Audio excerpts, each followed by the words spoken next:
যে স্ত্রীর ভিতরে তিনটি গুণ থাকবে ওই স্ত্রীকে স্বামী পাগলের মতো ভালোবাসবে। বর্তমানে প্রত্যেকটা নারীরা, বিশেষ করে মা বোনরা আমাদের কাছে ফোন দিয়ে বলে, হুজুর স্বামী আমাকে ভালোবাসে না, স্বামী আমাকে মহাব্বত করে না। যে স্ত্রীর ভিতরে তিনটি গুণ থাকবে ওই স্ত্রীকে স্বামী পাগলের মতো ভালোবাসবে। নাম্বার ওয়ান, এক নাম্বার হচ্ছে স্বামীর মুখে মুখে তর্ক করা যাবে না।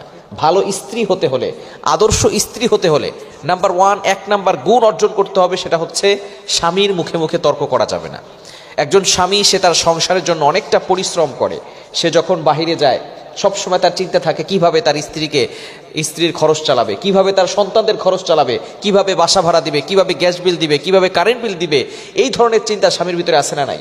এতটা পরিশ্রম করার পরে যখন তার মেজাজটা হট থাকে, সারাদিন কাজ করে আসার পরে যখন বাসায় আসে, তখন কিছু নারী এমন আছে, কিছু স্ত্রী এমন আছে, স্বামীর সাথে অকথ্য ভাষায় গালাগালি করে। স্বামীকে বলে এটা আনো নাই কেন, এটা আনো নাই কেন, এই করো নাই কেন, সেই করো নাই কেন। যার কারণে দেখা যাচ্ছে সংসারগুলো টিকতেছে না। স্বামীকে বুঝতে হবে, স্বামী যে পরিশ্রম করতেছে সে তার নিজের একার জন্য নয়, সে তার স্ত্রীর জন্য, তার সন্তানদের জন্য পরিশ্রম করতেছে। এটা অধিকাংশ স্ত্রীরা বুঝে না। এজন্য আদর্শ নারী হতে হলে স্বামীর মুখে মুখে তর্ক করা যাবে না। বিশেষ করে মা বোনরা যারা আছেন, ভালো করে বুঝেন, এই মেসেজগুলো বাড়িতে পৌঁছে দিবেন, বিশেষ করে বাড়িতে পৌঁছে দিবেন। একজন স্বামী অক্লান্ত পরিশ্রম করে। আপনার স্বামী আছে বলেই আপনার সম্মান আছে। আপনার স্বামী হচ্ছে আপনার জন্য ঢাল। আপনি বাবার বাড়ি যান আর শ্বশুর বাড়ি যেখানেই থাকেন এখন, আপনার স্বামী হচ্ছে আপনার সাহস। স্বামী আপনার জন্য ঢাল হয়ে দাঁড়াবে। এই স্বামীর সাথে যদি সম্পর্ক ছিন্ন হয়ে যায়, বাপের বাড়িও শান্তি থাকবে না, শ্বশুর বাড়িও শান্তি থাকবে না, কোথাও আপনি কোনো সম্মান পাবেন না, রেসপেক্ট পাবেন না। মানুষ আপনাকে খারাপ চোখে দেখবে, এই সমাজ আপনাকে খারাপ চোখে দেখবে, আপনাকে খারাপ প্রপোজ করবে। এজন্য খবরদার, স্বামীর সাথে যাতে করে খারাপ ব্যবহার না করা হয়। হ্যাঁ, স্বামী খারাপ, স্বামীর চরিত্র ভালো না, স্বামীর এই সমস্যা, ওই সমস্যা, অনেক সমস্যা স্বামী থাকতে পারে, কিন্তু আপনার স্বামী কি ফেরাউনের থেকে বেশি খারাপ? ফেরাউনের থেকে বেশি খারাপ আপনার স্বামী?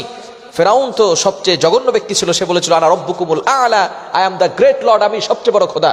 এই ফেরাউন হাজার হাজার মানুষকে দুনিয়া থেকে বিদায় করে দিয়েছে, ছোট্ট ছোট্ট শিশু বাচ্চাদেরকে হত্যা করেছে, জবাই করে ফেলেছে। এই ফেরাউনের সাথে আসিয়া থেকে তার স্বামীর কৃতজ্ঞ স্ত্রী হয়ে দুনিয়া থেকেই হাসতে হাসতে, জান্নাত দেখতে দেখতে দুনিয়া থেকে বিদায় নিয়েছে। তো আপনার স্বামী তো আর ফেরাউনের মতো না। এজন্য স্বামীর সাথে সুন্দরভাবে কথা বলবেন। আপনার কথা স্টাইল বেড়ে যায় যখন অন্য পুরুষের সাথে কথা বলেন। দেবরের সাথে কথা বললে স্টাইল বেড়ে যায়। পাশের বাসার ছেলের সাথে কথা বলার সময় আপনি রসকস দিয়ে কথা বলেন, সুন্দর করে কথা বলেন, আর স্বামীর সামনে সুন্দর করে কথা বলার সুযোগ আপনার হয় না। এজন্য স্বামীর সাথে সুন্দর কথা বলুন। স্বামী যদি খারাপ হয় তার জন্য দোয়া করেন। এক নাম্বার, ভালো স্ত্রী হতে হলে তার গুণ হতে হবে স্বামীর মুখে মুখে তর্ক করা যাবে না। ওই পুরুষ ওই স্ত্রীকে বেশি ভালোবাসে যে পুরুষ দেখে যে তার স্ত্রী কথা বললে চুপচাপ করে শুনে, মুখে মুখে তর্ক করে না। দ্বিতীয় নাম্বার হচ্ছে 5 ওয়াক্ত নামাজ পড়তে হবে। আপনি ভালো মানুষ কিন্তু আপনি নামাজ পড়েন না, আপনি কিন্তু ভালো মানুষ হতে পারেন নাই। ভালো মানুষ হতে হলে এক নাম্বার যে গুণটা অর্জন করতে হয় সেটাই হলো কিন্তু নামাজ।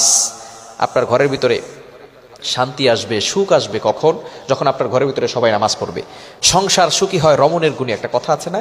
এই রমণী যদি নামাজই না পড়ে, এই রমণী যদি নামাজ না পড়ে আর স্বামীকে নামাজের কথা না বলে, সন্তানদেরকে নামাজের কথা না বলে, ওই ঘরের ভিতরে কোশ্চিন কালেও শান্তি আসতে পারে না। এজন্য অবশ্যই আপনাকে ফলো করতে হবে, নামাজ কায়েম করতে হবে। শারীরিক অসুস্থতার সময় আসলে, আল্লাহ প্রদত্ত কিছু অসুস্থতার সময় আছে, তখন নামাজ পড়ার দরকার নাই, নামাজ আল্লাহ তাআলা ক্ষমা করে দিয়েছেন। এজন্য নামাজ পড়তে হবে। নিজে নামাজ পড়বে, স্বামীকে নামাজ পড়তে বলবে, বিশেষ করে নফল নামাজ পড়বে। তাহাজ্জুদের সময় উঠে স্বামীর জন্য দোয়া করবে, আল্লাহ আমার স্বামীকে ভালো করে দাও, আমার স্বামীর ব্যবসার ভিতরে বরকত দিয়ে দাও, চাকরির ভিতরে বরকত দিয়ে দাও, আমার সন্তানদেরকে কবুল করো, সন্তানদের মেধা বাড়িয়ে দাও, তাদের পরীক্ষা উত্তীর্ণ হওয়ার ব্যবস্থা করে দাও। কিন্তু বর্তমানে কয়জন স্ত্রী এমন আছে যে রাতের বেলা উঠে তাহাজ্জুদ পড়ে তারপরে স্বামীর জন্য দোয়া করে, স্ত্রীর জন্য, তার সংসারের জন্য দোয়া করে, পরিবারের জন্য দোয়া করে? কয়জন স্ত্রী আছে বলেন? অথচ আমরা দোষ দিয়ে থাকি স্বামীর। দোয়া করেন আপনি আল্লাহর কাছে। তৃতীয় নাম্বার হচ্ছে, ভালো স্ত্রী হতে হলে পর্দা করতে হবে। আপনি পর্দা করছেন না, আপনি ভালো স্ত্রী হতে পারেন নাই। আপনি সঠিকভাবে পর্দা মানছেন না, আপনি ভালো স্ত্রী হতে পারেন নাই।